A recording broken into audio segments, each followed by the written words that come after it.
Another episode of Unfiltered coming your way, episode 96, as we can jump on board the Unfiltered revolution as always. And Twitter at Casey Stern. Jump in the bio, get the YouTube channel, and for most of you are listening, Apple, Spotify, and everywhere you get your podcast. Let you know before we get started. As always, we're presented by our good friends at Bet Online. Football back. BetOnline remains your number one source for all your football betting needs this season. Latest odds, matchup info, player news, and game trends. Continued source for all your wagering info, live betting, free contests, live scores, giveaways all season long. It's always the fastest and easiest way. Bet all your favorite sports and events, MLB, MMA, tennis, boxing, even golf. Head over to betonline.ag, betonline.ag. Get your 100% welcome bonus with your first deposit. Make sure to use the promo code BELIEVE, that's BLEAV, to receive your rewards. Bet Online, where the game starts. And we get started welcoming in here, and happy to have him, my friend, former teammate, of course, former GM. You can get him at Steve Phillips GM on Twitter, host of the leadoff spot on MLB Network Radio, insider at TSN and the MLB Network, which means he doesn't sleep. Hello, Steve. How are you, sir? Case, doing great, buddy. Good to be with you. How you doing? You too, man. I'm recovering from the weekend, as you know, was a struggle for me because those three games were like they were torturous. I want to start here. The Braves won a World Series last year. Alex makes moves that just seem to kind of work. The job they've done getting these team-friendly deals, some of which we don't really understand, but regardless, they've gotten them done. Can you do a better job than Alex Anthopoulos has done with these first 5 division titles in a World Series already in the books? No, you really can't. I mean, and quite honestly, it's not just the contracts that he signed, the free agents that he signed, the bullpen that he built, the trade deadline deals that he's made. It's the player development system. Now, look, John Capalella, who was, unceremoniously dismissed, created a tremendous feeder farm system for the Atlanta Braves. And I know he's been banned for life from baseball, and for whether that's right or wrong, somebody else can decide that. But he did a really good job building a farm system. And those young kids in the development process, they come to the big leagues and they're immediately ready to impact the game. You think about what Kyle Wright did. You think about with Michael Harris and what he's been able to do, and Vaughn Grissom. Those guys step in and they're not just like contributing, they're like major contributors to the core of the team. And so, to lose Freddie Freeman, to replace him with Matt Olson, to get a better contract than the one they might have gotten with Freeman, to be able to have the system to be able to make a deal like that, to then have more impact prospects. Alex is doing an amazing job. And quite honestly, it's the best run organization in baseball right now. It's amazing. And it used to be that when they had, obviously guys you had to go against with John Schultz and Bobby Cox. It's amazing how they've kind of done this again now with what Alex and Snit have built.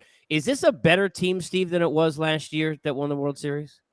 I think you can make the case of that. Yeah, I think you can. I think, their bullpen was really good in the playoffs last year, and we'll see if this one can be as good. Kenley Jansen has bobbled a bit, but he does have 41 saves. So, I mean, everybody wishes they had that problem. But they've got other options. I mean, McHugh's been great. Minter's been great. They've got Lee Iglesias has been amazing. Yeah, Iglesias, what a deal that was in bringing him in. So they've been really good.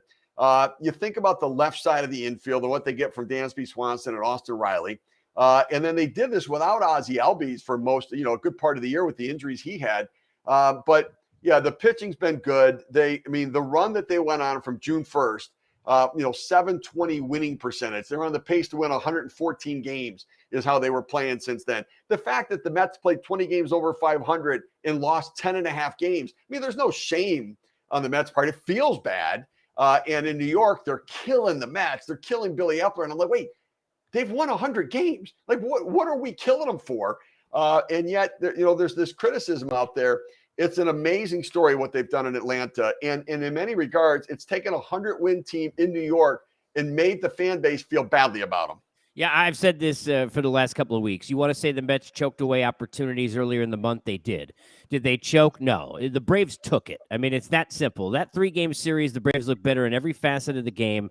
They played better than the Mets did, and they took it from them. My question to you on where the Mets stand is, do you get the feeling and since they can regroup and have a big run here? And my second part of that, Steve, is I've been saying this now before that series where it played out to be an issue. Without Starling Marte healthy, the Mets can't win the World Series. I've been saying that now for, it was before that, but I thought the 3-game series, that was really the most glaring. As much as Jake didn't pitch well, Max didn't pitch well, it was so glaring how missing Marte was. What are the prospects for the Mets here, and can they do this if Marte's not back in the fold somewhere soon here?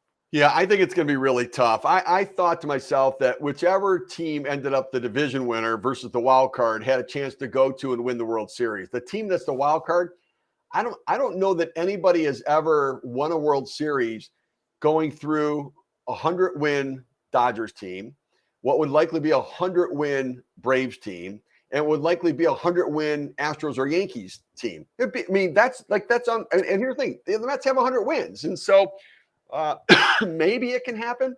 But I think it's a really tough journey right now for the Mets because what the wild card round does is it messes up your pitching for the division series and puts you right behind the 8 ball because you're going with 4 and 5 to start the series in your rotation instead of your horses. Marte, obviously, we'll see whether or not he comes back. You figure Jake and Max, who knows what. When you look back at your team, because to me, and I don't think I've ever asked you this all the years I know you, how you value the two teams. To me, 99 was a better team than 2000. I always felt that way in terms of the way it was kind of built and looked, even though it didn't go as far. And, Kenny Rogers, I lost the television and had some nightmares over that. How do you kind of look at this team comparatively to those two teams as far as how they set up for a postseason run, Steve? Well, I think that the starting pitch, DeGrom and Scherzer are certainly better than any two starters I had. Now, listen, Al Leiter and Mike Hampton were fantastic. My 99 team, I think the difference between Olerud and Zeal. Zeal was good. Olerud was a left-handed bat that could separate these guys, a great offensive player. And had much of the same pitching, although Hampton was a difference maker for us. Derek Bell, was hit and miss in the outfield overall. But, I think we were a good team both years. I would agree. We were a better team in 99. We had the injury to Ordonez and everything else with what we did at shortstop in 2000. And so, yeah, it's, but I look at this Mets team right now. Their big challenge is going to be, scoring enough. Do they have enough power to be able to win in a playoff series? Now, look, O'Neill homered the other day, and Nimmo can homer, but you've got Pete Alonso, who's really your threat. And somehow, some way, if the Mets are going to make a run in the playoffs, Lindor needs to be a superstar, not a cleaning up the scraps. He's got to be the center of the offensive production. And he's not quite there right now swinging the bat. And Marte's a critical factor too. Marte is a growing ass man. Like he's a defender. He's got a great arm. He can get on base. He can hit a home run. And it felt like during the season when the Mets had, sort of let up a little bit, he had so many big moments where it felt like this is a winning team because this guy is going to let them win. He's gotten so many big hits and make them win. So they need him back, and it was a big loss for them when it happened. I love Nimmo. I do. I think he's a great on-base guy. Escobar's, is a little hit and miss, but when he's on, he's hot. So Mets can do it. They've got probably, less margin for error right now than some of the other teams, but the Mets can certainly make a run. Yeah, it's going to come down to those top two guys got to be brilliant and the best two pitchers in October in the league. And if they are, they'll have a chance. It's that simple. I got to ask you about the Dodgers here before we move to the American League. And I've talked to you about this before. We've seen the layoffs really hurt teams. Now, I know how great the Dodger team is, but they kind of have a suspect mix and match 8th and 9th inning situation where Doc's going to go with that. And they play with a lot of numbers. They've dealt with a lot of injuries. You can make an argument, Steve, their last big game that they will have played before their game one of a DS will be the Trumpet Series against the Mets, which was really more important for the Mets anyway. It wasn't even a big series for the Dodgers. Does that play in at all? Can momentum, Padres or Mets, going in, regardless of on the road or not, haven't played a series, feeling Game 7 mentality against a Dodger team that hasn't played a big game in 2 months, can that be a factor early in that series? Oh, I think it can. I don't feel good about the Dodgers at all. They're likely going to go with 4 left-handed starters. I know Gonsolin pitched the other day, but I don't know he didn't look sharp. And so I don't know what he's going to be. Dustin May, I don't know what he's going to be. So they may go with 4 left-handed starters, which I don't like for them. The idea of giving comfortable at-bats to right-handed hitters and being able to get the look for all of that. No, look, Urias and Kershaw are both really good. Heaney and Anderson are shocks to me with what they've done this year. But I don't like their bullpen. You know, in a short series, my fear is that the end of the game, if I'm a lesser team, if I steal one game from your closer, then I've got a chance to win the series in a short series. And I think the Dodgers are really vulnerable there. Me too. I think there's a chance. Yeah, they're vulnerable at the front a little bit with 3 and 4 in the rotation. They're vulnerable at the back end of the bullpen. And now they're going to have to outslug their weaknesses, and they can. Oh, by the way, how about a run differential of 330? Steve. They in their wins, they outscore their opponents by 3 runs. With run differential. It's double the Mets run differential, just to give you an idea. The 100-win team. It's unbelievable. It's like Aaron Judge hit 62 home runs. Giancarlo Stanton hit 31. That's right. Like that puts it in perspective. Correct. And I think the same thing when you look at the run differential and what the Dodgers have done, it's unheard of. No, it's what they've crazy. done. So maybe they can overcome their weaknesses. Yeah, I'm with you, though. I think they're vulnerable. I said when I thought the Mets were going to win the division, which go back a couple weeks ago, I said the Braves will beat the Dodgers in 5 games. I mean, I felt because I hate the feeling of not having played a big game in that long a period of time. And then you're at home and all of a sudden, yeah, you wake up in game 2, but you're down 0-1 to your point, right? And then maybe Max or Jake or whoever it is, right, turns around to Darvish and can pitch again. We'll see what happens. American League. And I know you follow them a lot. I've said this to you before. I'm big on the Jays. I mean, I really think they've got potential with all the things at the high end, with the top level of Manoah, Gosman, Romano at the back end, the bats in the middle, Springer's experience, and they're on the wrong side of the bracket. They're gonna have to deal with Houston, and that's almost like, wow. You know, I'd pick them against the Yankees if they were in a series. I would. I know they're 4-2 against Houston this year. We know that doesn't matter that much. Does it mean anything? What about Toronto? And I'm not trying to look past Seattle, but I think they're going to beat the Mariners. What about the Jays' chances to give the Astros trouble in 5 games, Steve? Well, I think it's you know, they have less margin for error. They have to play closer to perfect than the Astros do to win. There's more talent on the Astros. The starting pitching is deeper with the Astros. You know, their back end. You know, Presley's been really good, but I don't think he's invincible. I think he can get one there. Romano's been really good, and Yimi Garcia's been good, and Simber can give you a situational right-hander. They don't have a great left-handed reliever. Mesa's okay, but I think that I'm with you. But I think Seattle and Toronto are very similar teams, up-and-coming young guys. Julio Rodriguez is to Seattle what Vladimir Guerrero is to Toronto, a year removed. You know, Mitch Haniger is to Seattle what George Springer is to them. Springer's got the postseason resume. You know, you've got Luis Castillo, you've got Manoah, you've got you know, you got Logan Gilbert in either Stripling or Barrios.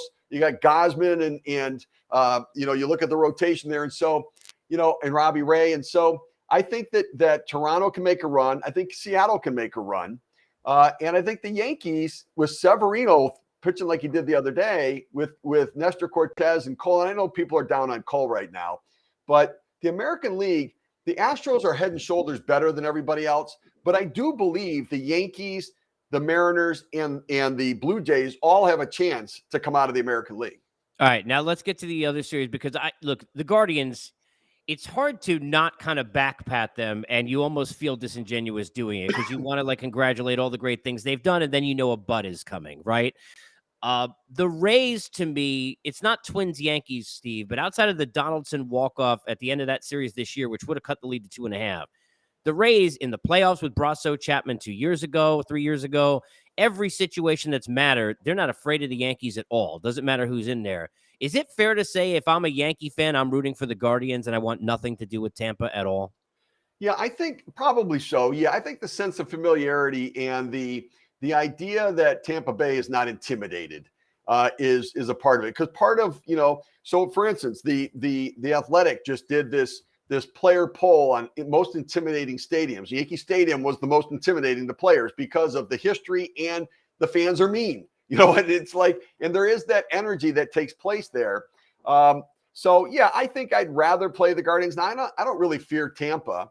I think the Yankees are better, but the Guardians, be careful what you wish for.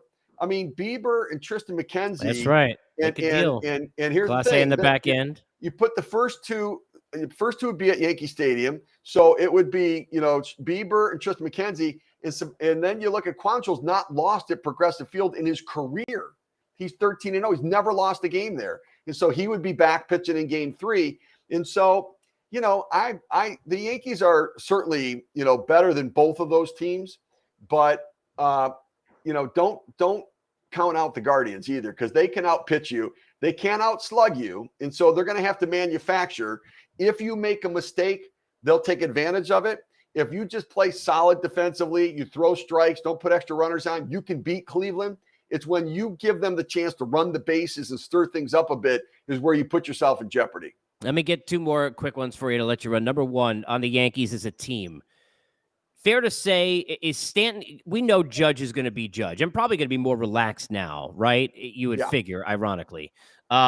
Stanton, the guy that you key in on in that lineup, I mean, they have not given him enough support in terms of Judge. He's had to carry it a long time, but lately, let's be fair, over the last month, even though Judge hadn't homered, a lot of other guys were starting to hit homers. Is it fair or unfair to really spotlight Stanton and say, hey, look, he got to be healthy enough, got to be locked in enough. He's got to be that tag team partner for Judge. Otherwise, the Yankees can't do damage in October. Yeah, I think that he's their ability to overcome their bullpen right now, because I've got some questions about their bullpen. Me too. They need they need margin for error when they hand the ball to the bullpen, because they're all hurt.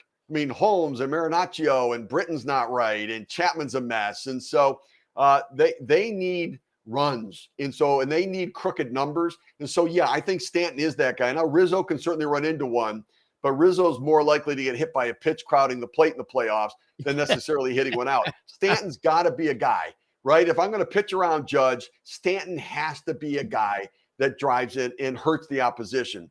Because if not, then they're just going to keep working around Judge and keep going at Stanton. And Stanton's got holes, but he can't miss a mistake. He doesn't have to hit the pitcher's pitch, but when he gets a pitch, he can't miss it.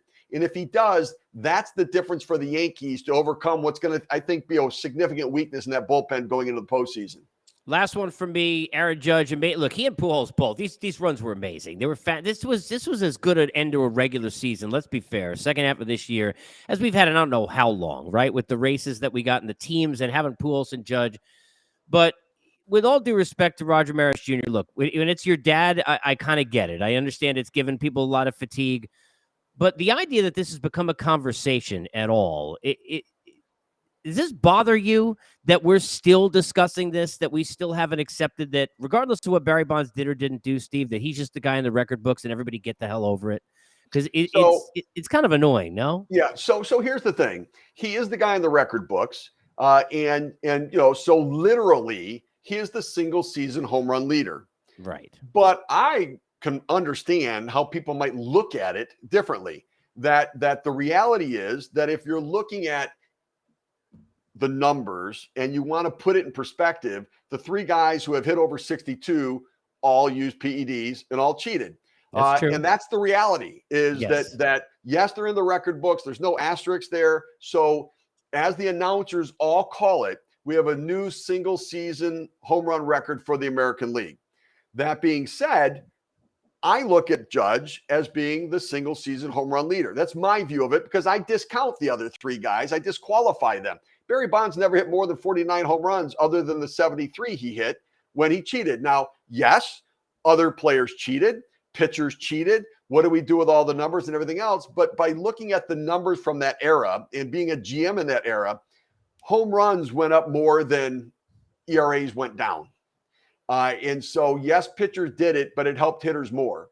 And I don't know how to quantify the impact on the 3 guys, Bonds, McGwire, and Sosa. What I do know is that it helped them significantly. And therefore, I look at Judge as the single season home run leader for all of baseball. That being said, it's not what the record book says, and that's what we live with. Have you given out your World Series pick yet in your predictions? Because I wanted to. Am I stealing it first if I ask you? Yeah, no problem at all. No, so I would have gone with whomever won the National League East, representing the National League, and the Astros. So now it's going to be the Braves and Astros. It would have been Mets if the Mets won the division, but now it's going to be the Braves. So I've got Braves and Astros in the World Series. Okay. Hey, look, I can't blame you. Braves look better than they did last year. That team that just played this weekend without Spencer Strider, who, by the way, makes him way better. He's back in the fold. Dangerous. Steve, appreciate you. Thanks for the time, man. You got a case anytime. All right, that's Steve Phillips. We appreciate you being on board Unfiltered. Remember to keep in touch with the Unfiltered Revolution at Casey Stern and follow all of the podcasts and videos on the YouTube channel and get us an Apple, Spotify, everywhere you get your podcasts.